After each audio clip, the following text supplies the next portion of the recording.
नमस्कार, आप देख रहे हैं 4 PM और मैं हूं आपके साथ निधि तिवारी। बिहार एनडीए में सीट शेयरिंग पर अंदर खाने में चल रही भारी उठापटक अब सीधे ओपन फाइट में बदलती नजर आ रही है। एक और जहां एनडीए और बीजेपी में सीट शेयरिंग पर फंसे पेच को खत्म कराने के लिए पीएम साहब चाणक्य जी बिहार पहुंचे हैं, तो वहीं दूसरी ओर 2 दिन की भयंकर नाराजगी के बाद जब नीतीश कुमार जी कोप भवन से बाहर आए तो अचानक इतनी बड़ी डिमांड रख दी कि बीजेपी में हड़कंप मच गया है। और सबसे अहम बात यह है कि इस डिमांड को सुनकर अपने पीएम साहब और उनके चाणक्य की सिट्टी पिट्टी गुम है। दावा किया जा रहा है कि सीट शेयरिंग से किसी तरह तो एनडीए में टूट होने से बच गई है, लेकिन अब जो नीतीश बाबू की नई डिमांड आ गई है इसमें सीधे पीएम साहब की कुर्सी ही फंस गई है। तो नीतीश कुमार ने कोप भवन से आते ही कौन सी नई बड़ी डिमांड रख दी है और क्यों कहा जा रहा है कि पीएम साहब की कुर्सी चुनाव से पहले नीतीश बाबू ने एक बार फिर से फंसा दी है, ये हम आपको अपनी इस रिपोर्ट में बताएंगे। तो बिहार एनडीए में सीट शेयरिंग के बाद क्या कुछ चल रहा है, ये बात किसी से छिपी नहीं है। उपेंद्र कुशवाहा दिल्ली से एक एमएलसी वाला लॉलीपॉप लेकर वापस आ चुके हैं। चिराग पासवान ने भी अपनी 14 सीटों पर प्रत्याशियों का ऐलान कर दिया है और बेचारे जीतन राम मांझी की कम सीटों के पुकार गुहार का कोई असर बीजेपी पर हो नहीं रहा है। ऐसे में माना जा रहा है कि अब एनडीए के तीनों घटक दल चुनाव में लग चुके हैं, लेकिन नीतीश बाबू की जदयू अचानक से फॉर्म में आ गई है। आपको बता दें कि 3 दिन पहले ही जब बीजेपी की केंद्रीय चुनाव समिति की बैठक हुई थी तब जेडीयू के कई सिटिंग विधायकों की सीटें चिराग पासवान की पार्टी में चली गई थी। तो अचानक एक बार फिर से नीतीश बाबू का गुस्सा 7वें आसमान पर पहुंच गया।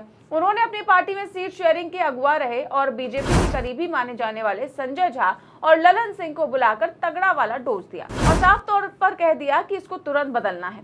साथ ही साथ ये भी कहा कि किस तरीके से सीट शेयरिंग की जेडीयू की परंपरागत सीटें लोजपा को मिल गई हैं। और आपको ये भी बता दें कि हर बार की तरह इस बार भी नीतीश जी की तबीयत खराब हो गई और वो कोप भवन में चले गए। हालांकि जब नीतीश कुमार के तेवर बदले तो जेडीयू की मोदी लॉबी समेत दिल्ली तक हड़कंप मच गया और मामला यहाँ तक पहुंच गया कि पीएम साहब को तुरंत अपने चाणक्य जी यानी कि अमित शाह को बिहार के लिए रवाना करना पड़ रहा है। हालांकि इससे पहले नीतीश कुमार ने फिर से एक बड़ा गेम कर दिया है। पहले तो उन्होंने लोजपा की 5 सीटों पर प्रत्याशियों का ऐलान कर दिया और इसके बाद एक और बड़ा धमाका किया। और जैसे ही नीतीश कुमार को भवन से बाहर आए तो आते ही बिहार में चुनाव से पहले सीएम फेस घोषित करने की डिमांड कर दी। खबर देखिए, खबर मौजूद है, इसमें साफ तौर पर लिखा है कि जेडीयू ने एनडीए में फंसा दिया अब नया पेज, अब मुख्यमंत्री चेहरे को लेकर रख दी ये शर्त। जी हाँ, जैसा कि खबर की हेडलाइन से ही साफ है कि जेडीयू ने पेज फंसा दिया और सीएम चेहरे को लेकर चुनाव शुरू होने से पहले ही बड़ी डिमांड कर दी है।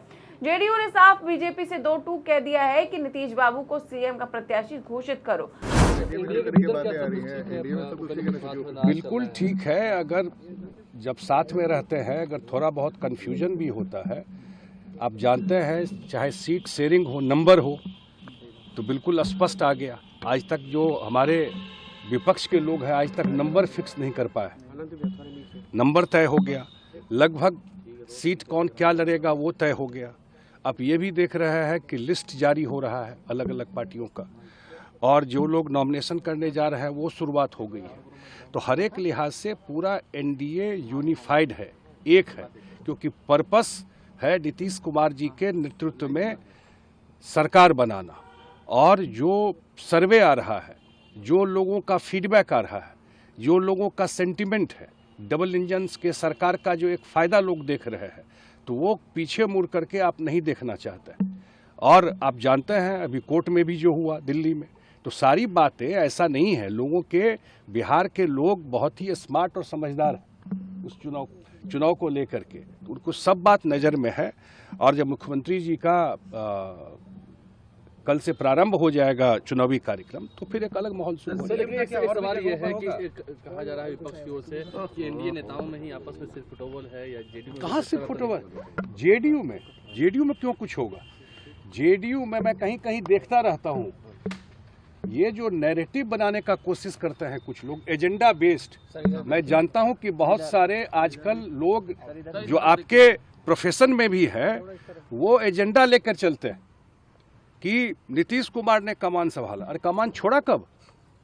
कमान संभाले हुए है, पूरा बिहार का भी कमान संभाले हुए है और पार्टी का भी कमान संभाले हुए है।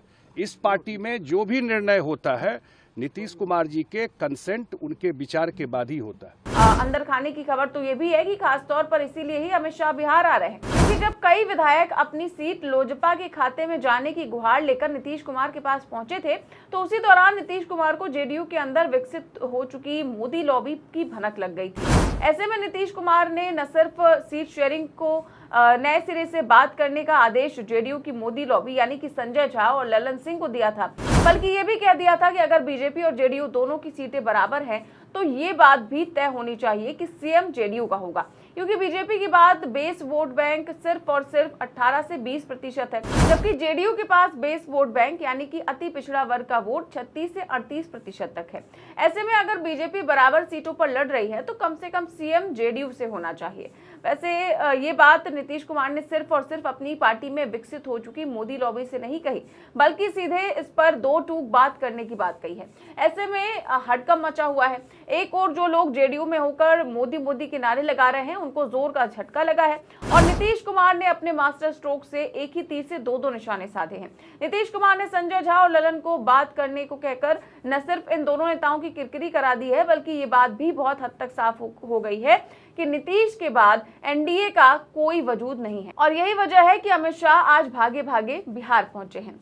आज लोजपा की 5 सीटों पर प्रत्याशी उतारने और नीतीश को सीएम कैंडिडेट के रूप में घोषित करने पर फाइनल बातचीत होनी है। ऐसे बातचीत में क्या होगा ये तो कुछ घंटों में साफ हो जाएगा, लेकिन ये बात भी साफ है कि एक बार फिर से नीतीश कुमार ने मोदी की कुर्सी को फंसा दिया है, क्योंकि नीतीश कुमार पीएम मोदी की बैसाखी है और अगर बीजेपी ज्यादा इधर उधर करती है तो समर्थन वापस और खेल खत्म की कहानी सामने आ सकती है और अपने पीएम साहब को सच में फकीर की तरह झोला उठाकर जाना पड़ सकता है।